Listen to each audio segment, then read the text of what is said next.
नगाम सोममराति यतो निदहाति वेदः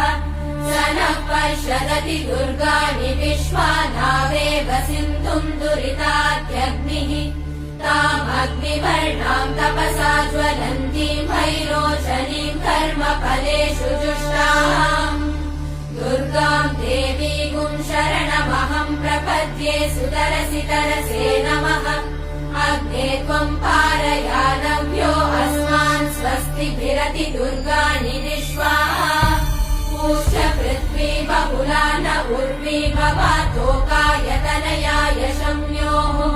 विश्वानि नो दुर्गः जातवेदः सिन्धुन्न नावादुरितातिवर्षि अग्ने अत्रिवन्मनसा गृहाणोऽस्माकम् बोध्यपिता तनूना